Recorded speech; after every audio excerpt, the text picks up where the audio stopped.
কবে নির্বাচন হইব না না হইব কোনো খবর নাই। হেতে গাছ উঠতে আতলার শুভেচ্ছা, গাছ উঠতে ফেস্টুন লাগাইছে, ফেস্টুন ছবি লাগাইয়া গাছের মধ্যে লটকাইয়া হেতে শুভেচ্ছা জানায়। যারা ক্ষমতার মজা বুঝছে তারা ক্ষমতায় যাইতে চায় না। আর তুমি মনে করো যে ক্ষমতা হচ্ছে কামাই রোজগারের রাস্তা, মনে রাখবা প্রতিটি কাজের জন্য কিয়ামতের ময়দানে তোমাকে জবাব দিতেই হবে, ঠিক কি না? এত মজা ক্ষমতা, এত মজা ক্ষমতা। মেম্বার হইতে চাও, চেয়ারম্যান হইতে চাও, মন্ত্রী এমপি হইতে চাও, নির্বাচনের খবর নাই। এখনই তোমরা একেবারে দাড়ি মুছে তেল তুল দিয়া রেডি হইতে আছে। কি যে একটা হাসরাত খাইবা, টের পাইবা কিয়ামতের ময়দানে না, ঠিক কি না? 33 বছর আমি ওয়াজ করি, মুশতাক ফয়জী 33 বছর মাহফিল করে, মাহফিলে কদম দিলে মাহফিলের ওজন বুঝি। আজকে মন্ডায় সাক্ষী দিয়েছে তোমাদের মাহফিল আমার আল্লাহ কবুল করে নিয়েছে। একটা লোক উঠে যাইও না, প্রতিদিন মুশতাক ফয়জী আসে না। তুমি তো মাহফিল কারে কয় বুঝো নাই।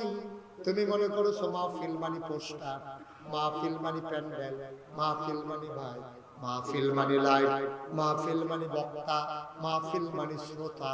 না রে না, মাহফিল কারে কয় চিনছে ওরওয়াইলের কবরে যারা আছে।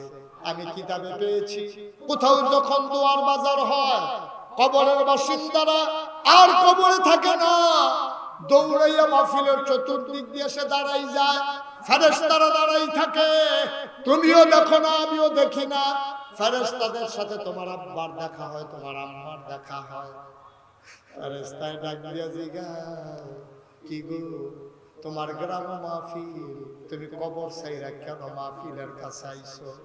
তোর মায় কান্দে আর কয়, ভাই আমারে তারাই দিও না, কুমিল্লা নাগাইশের পিসা হুজুর আইছে, আমার ফুতো মাহফিলও গেছে, আতাউল্লাহ হুজুর আইছে, আবু তাহের হুজুর আইছে, আমার এই গ্রামের সন্তান সাইফুল্লাহ হুদা আসছে, সবাই মিলে দোয়া করব, আমার ফুতো দোয়া করব, কবরে দাও দাও আগুন সইতে পারি না।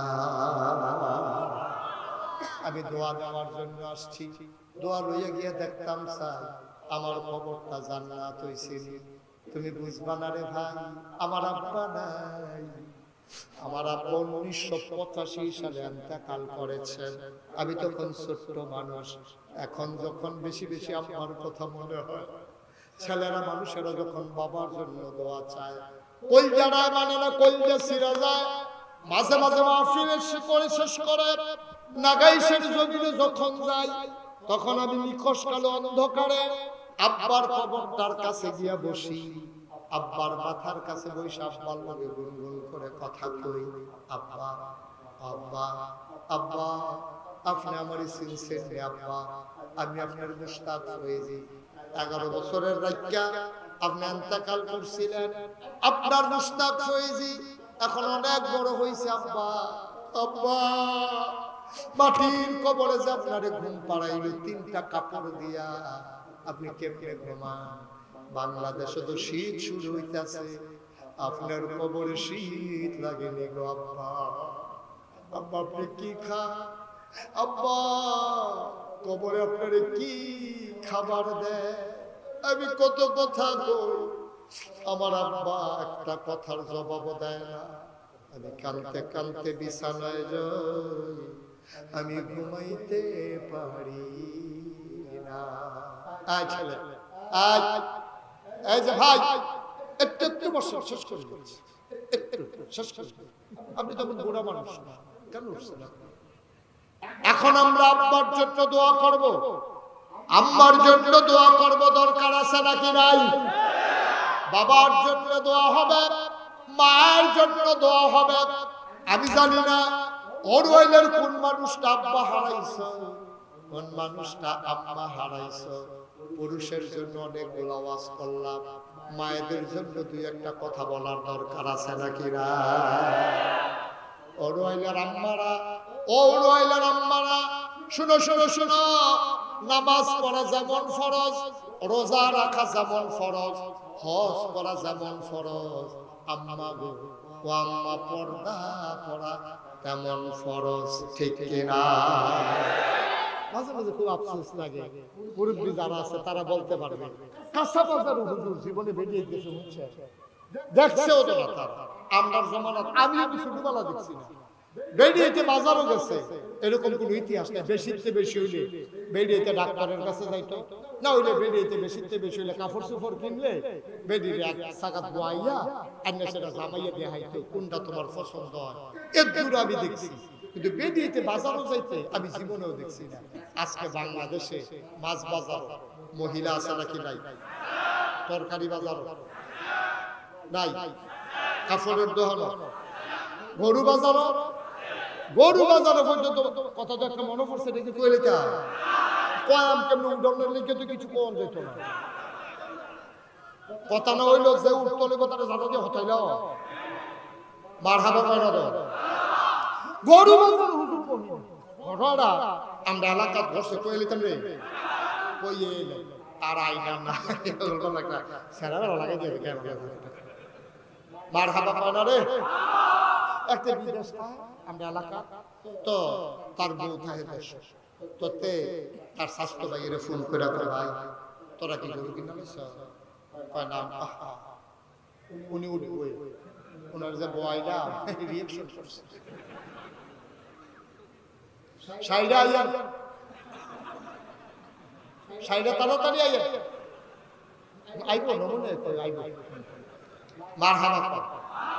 তো তাই যে বিদেশ থেকে তো ফোন করে সাইডা তার স্বাস্থ্য ভাই রিজি গেছে কি তোরা গরু কিনছ? কারণ আমরা 6 জনে মিলছি, আমরা গরু কি নাম নিয়ত করছে সামনে বৃহস্পতিবারে বাজার, আমরা গিয়া গরু কিনা। কত তো আমার কথা তোরা কোনো চিন্তা করলি না, তো তুইও দিয়ে আর জানাইলি না, আমরা আর যে গেলাম না, তো তোরা কি আমরা লোকে কুরবানি দিবি? কয় যে আমি আর যাই তো একলা মানুষ, আমি তোর বাবিরে ফোন করে কইয়া দিতে আসি, তোরা মাগরিবের পরে গিয়া টেহা আনিস। মাগরিবের পরে 6 জনাই দিনটা বেডির বাইক দিয়ে আসে, গো টেহা দেবো। কই কি আর টেহা? কয় তোমরা আপনার লোকে কুরবানি দিবে, তোমার জামাইয়ে কিছু কইছে না ফোন করে? কইছে তো আপনারা লোকে মিলে আমরা কুরবানি দেন, তো টেহা দেন কিনতা? কম কম তো টেহা না দিলে কুরবানি গরু কিনতাম না। কত টেহা দেন কিনতাম আমি, কত টেহা না দিলে গরু কিনতাম কিনবে কয় বাজারে যেতাম না।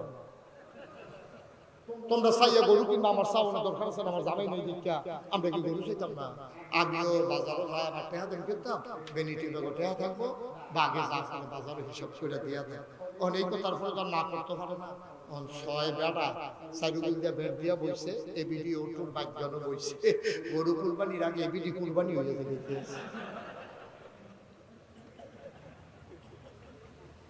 ঠিক কিনা কও? ঠিক কিনা কও? কুরবানি আগে আছে, এটা কুরবানি দেওয়া ওয়াজিব, পর্দা করা নফল। পর্দা করা কি যা? তো তুমি ওয়াজিব ঠিক রাখতে গিয়া কইয়া লইতাম রে, ওয়াজিব ঠিক রাখতে গিয়ে বেডিরে ফাঁচছে 6টা বেড়া যদি একটা বেডিরে মাঝখানে লইয়া বইয়া থাকে, শ্বাস লাইলে তো মুমের মতো গইলা লাগানোর কথা।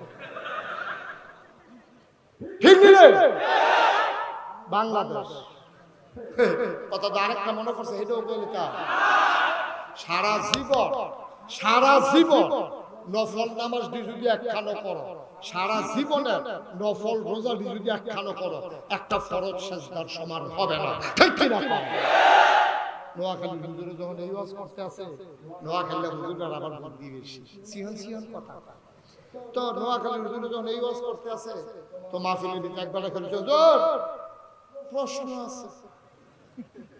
কার মাহফিলের দিকে কি প্রশ্ন? হুজুর জরুরি প্রশ্ন। আপনি যে একদম কইলেন যে সবজি নফল মিলাইলেও একটা ফরজ হইতো না, তারপরও জানার ইচ্ছা হয় যে কয়টা নফল মিলাইলে মোটামুটি একটা ফরজের কাছাকাছি যাওয়া যাইব। এটা যদি একটু বুঝাইয়া কইতেন, কামড়ালে এটি একটু বাড়াইয়া নফলটি করতাম। হুজুরে কই জীবনে তো এই প্রশ্ন কেউ করছে না যে কয়টা নফল মিলাইলে একটা ফরজ হয়, এই প্রশ্ন তো জীবনে কেউ করছে না। এই এলাকা তাইয়া বিপদে না পড়লা। হুজুরে ধুম ধরে বইয়া রয়েছে, নোয়াখালী হুজুর তো সাংঘাতিক বুদ্ধি।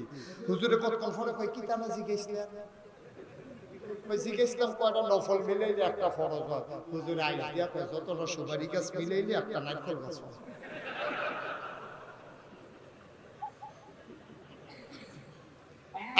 কোটি সুপারি গাছ যদি মিলাও, একটা নারিকেল গাছ যেমন বানানো যাবে না, সারা জীবনের নফল মিলাইলেও একটা ফরজ সেজদার সমান হবে না, ঠিক কিনা? অরওয়াইলার আম্মারা, ও অরওয়াইলার আম্মা, তোমার নাগাইশের হিসাবে আম্মা ডাকে গো। তোমার মর্যাদা তুমি বুঝছো না। তুমি মুসলমানের মা, তুমি মুসলমানের বোন, তুমি মুসলমানের মাইয়া, তুমি মুসলমানের বোন। তুমি কি যেমন তেমন মনে করছো গো আম্মা তোমার কত দাম? এ বেরিয়ে বাজার কথা মনে আছে রে?